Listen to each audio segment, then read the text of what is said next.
Brand mini PC brand time. Glorlin. These guys reached out to me and they said, do you want to review our mini PC? And I said, yes. I am a mini PC guy, if you know me. I use them and I support them. Mini PCs in this market where everything is really expensive, desktops, I mean, really everything is super expensive, but especially if you're trying to get into desktop level setup, it can cost an absolute fortune because of RAM, SSDs, and just all the brands have decided to gouge us. These mini PC brands are now really kind of the only way to get into computing on a new unit, at least. That's a good price, affordable price. You can get good specs and you can get good performance and you don't have to be completely gouged. Okay, so again, it's a newer brand, so I don't know much about the brand. That's okay. The quality seems good though. This is a metal top there, little metal top there. This is a plastic. That's fine. And a metal bottom. So you actually get a little burger, a little metal burger with some plastic in the middle. Very nice. Power on the front there. Head audio, USB-C to USB-A, exhaust. On the back here we have two more USB-A for like this kind of stuff on the small bottom one. Then a faster one on the top for dongles and that kind of stuff. SSDs, things basically more along the lines of this. Like I would plug, if I can get it behind me, I would plug in something like this, 500 megabyte a second type device there, and then use that for the slow stuff. DisplayPort and HDMI, more exhaust there. I guess that's intaking from here and exhausting at the back, technically, it's fine. DC power in and dual LAN, that's good. So if you're using it for something that you'd want to have redundancy, essentially. Very capable. You actually get a good iGPU, the 680M. Actually, that's more powerful than a Steam Deck even.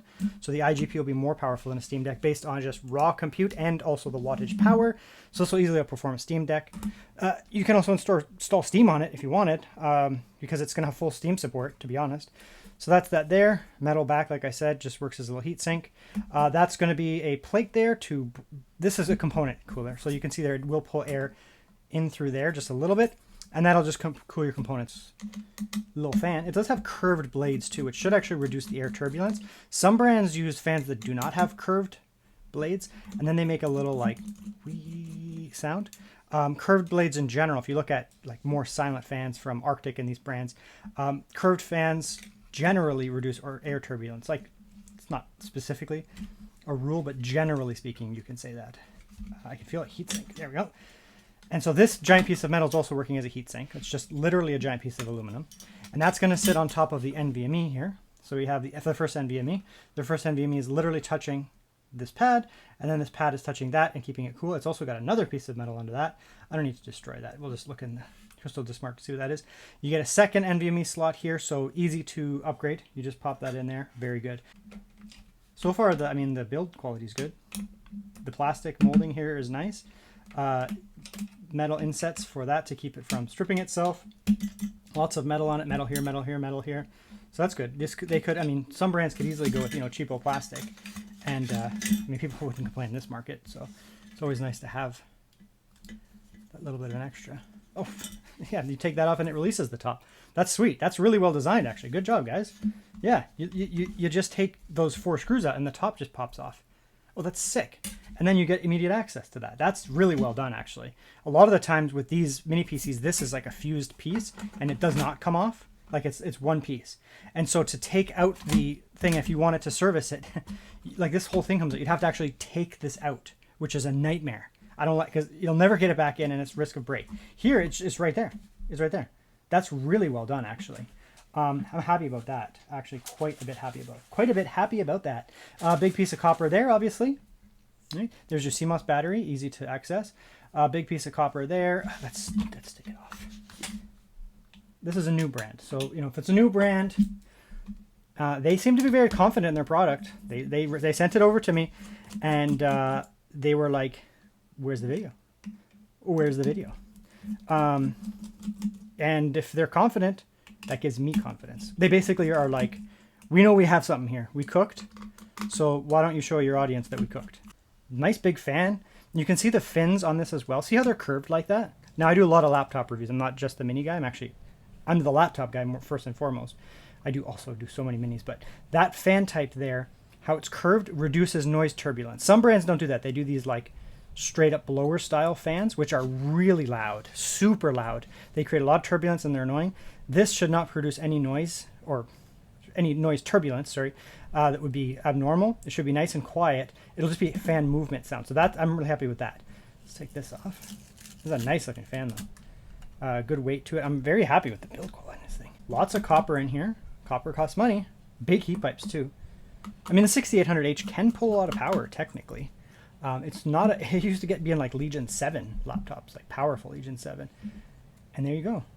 Holy shit, they use PTM too. Wow, they use PTM in this thing. Okay, I'm gonna have to reapply PTM. I did not anticipate that. I have to reapply the PTM because when you take off PTM, PTM 7950 or whatever version of it is, you can't reapply it. It loses its function, so I'll have to take this off, clean it, and re-put it on. I am shocked that they put PTM on this thing. Holy crap. Good job, guys. Like that's you find that on premium, like high-end Asus laptops and Lenovo Legions and that kind of stuff. Yeah, that's very well done. Okay, well, I haven't done the review yet. Let's hope it works. I just took it apart. But I just assumed it would be paste. But don't make assumptions. They decided to put a PTM on it. They are not cutting corners. Okay, and here's our idle. System is at idle. From the wall, we're pulling about 4 to 5 watts.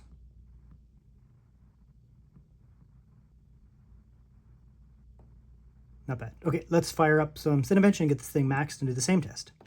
All right, so I've been running some full Cinebench loads. We'll check the wattage at the wall, but we'll also check the wattage in the system, and then we'll do the benchmark results and all that. So let's see what we're getting here for noise and thermals and that. So we'll open up hardware info, check the noise here under full load.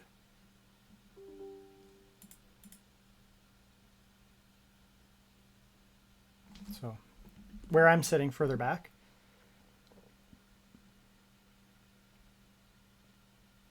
Yeah, pretty good. 37 or so dB under full load is very quiet. Remember when I opened it up and I talked about those fans? That's kind of what I was talking about there. It really does reduce the noise and thermals when you have a situation like that where you have a really big fan with those type of curved blades, fin blades. It really does reduce the noise and thermals. And then we can see here the thermals are really not that bad. I mean, again, it's a mid-range wattage chip, we'll put it that way. So, it peaks up at 45. Technically, the CPU can go a little higher, but it doesn't do as much. You'll get a little bit more performance, but not much. This is kind of what you get out of it. So it's a 45 watt offering, and it's sustaining 45 watts. Okay, now full load, full Cinebench runs, and we can see that at the wall, under absolute full load, we're pulling around 65 watts. So that's not bad. I mean, the whole system going gung-ho, that's what we're getting. This is pretty much exactly where I'd want the CPU to be because it's able to maintain really good, like quiet acoustics, but still maintaining good performance, right? And the thermals are good. We're not even hitting 80 degrees. Like that's 76, that's 76, 66, 62, 76. So we're not even hitting 80 on anything. And it's been running for a while now, like I guess 6 minutes or so, 5-6 minutes or so. So that's not bad. So for a quick burst run, 12,304. Pretty standard for a 6800H, especially at that many watts. And then the full run, no different. So it's able to sustain 45 watts indefinitely, meaning it sustains that performance indefinitely, which is good. I mean, that's good, right?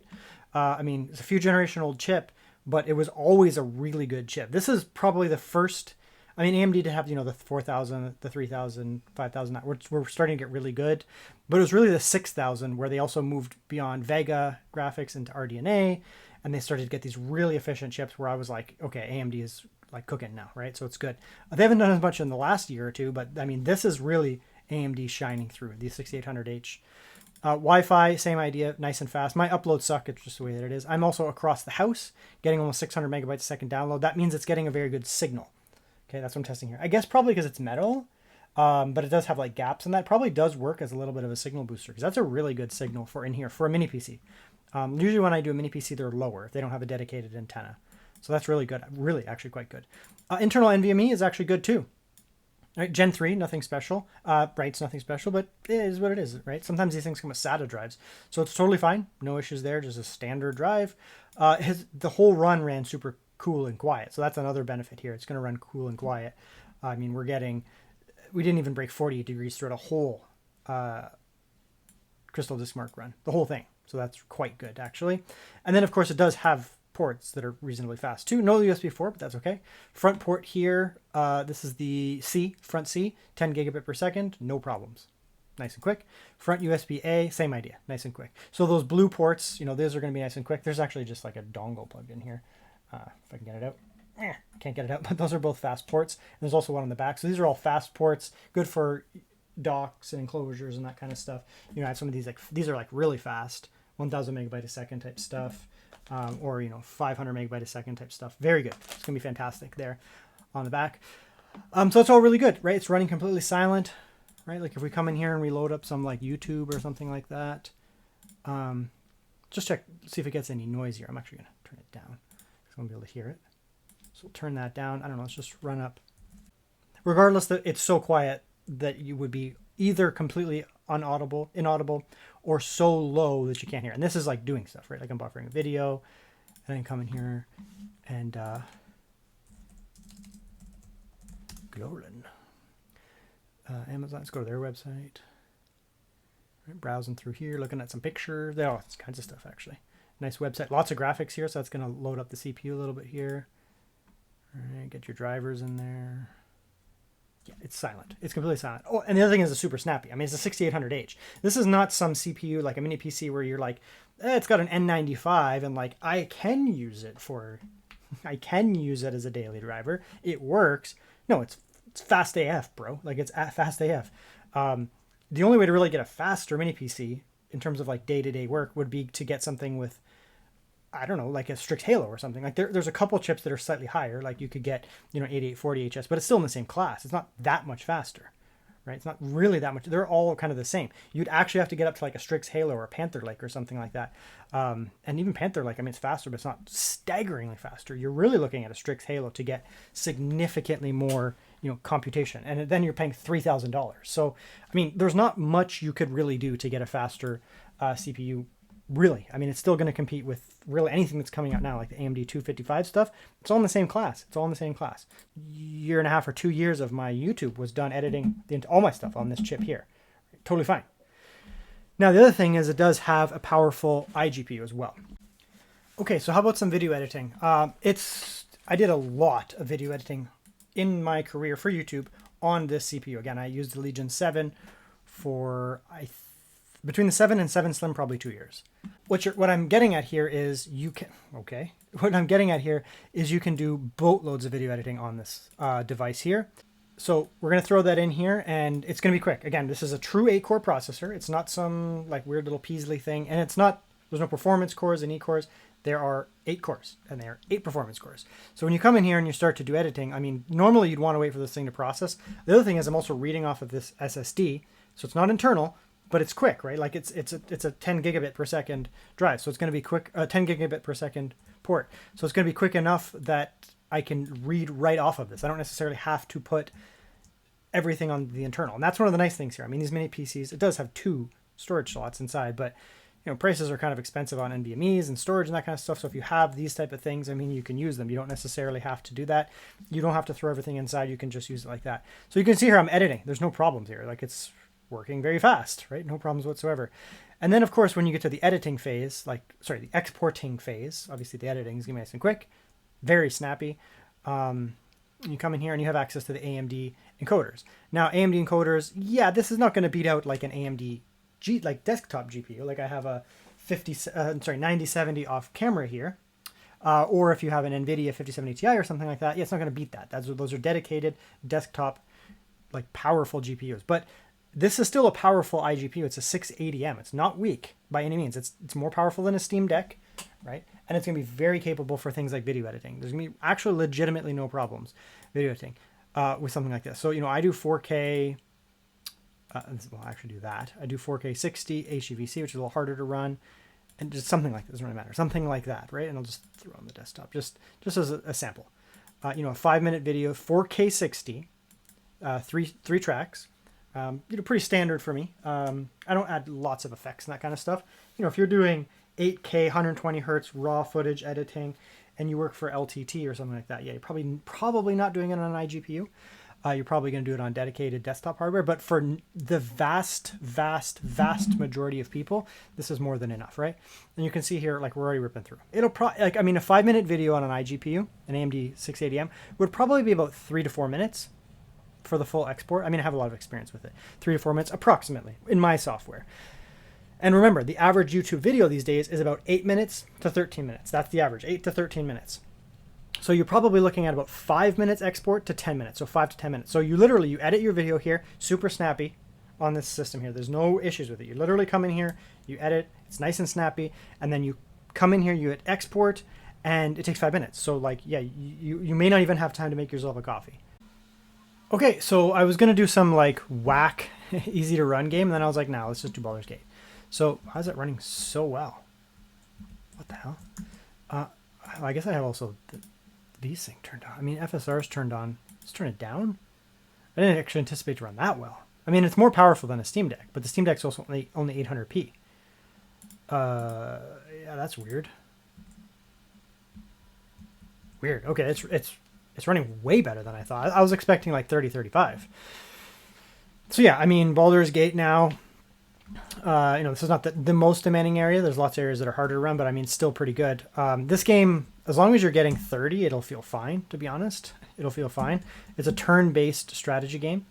Turn-based tactical strategy game. So, yeah, it looks like the lowest points we're getting, 45. It'll go up and down, that kind of stuff. This is running really well, actually. I didn't want to give it some super easy game and be like, oh, look, it runs like this 2001 game. This is a 680M.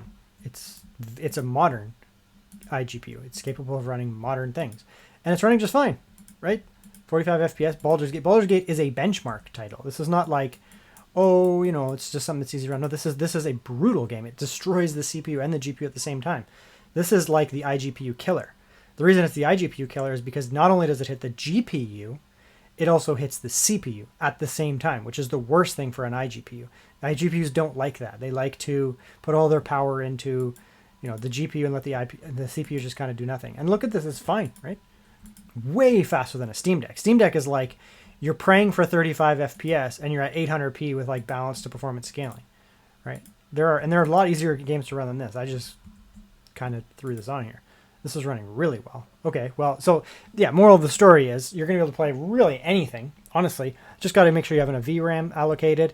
And, I mean, you can use it in Windows and game just fine. If you are going to be using this, like, primarily for gaming, which is viable, and doing some, like, basic desktop stuff, I would legitimately actually recommend installing SteamOS. Like, literally, install SteamOS. It'll just run really well. But even like this, I mean, this is running quite well. Right, we're not having any problems with anything. It's running very well. So for gaming, it's going to be more than good to go. All right, and that's the review. The Glorlin. It's way better than I anticipated. Not because there's anything wrong with the brand, but because they've kind of just emerged. And they emerged very strong. So yeah, I mean, the performance is excellent. 6800H, and it performs exactly as anticipated for that. It runs nice and quiet, very cool and quiet, no thermal issues. Ports are good, like it has decent port selection and all that as well. Of course, it's upgradable. It runs really well, honestly. What else could you want? I mean, it looks good and it runs quiet and it runs well. I mean, in terms of the actual performance of it, SSD is quick enough. Wi-Fi is very quick, and the CPU is going to be very good, obviously. Getting more CPU, I mean, for day-to-day stuff, even some fairly heavy workflow, I've already showed you.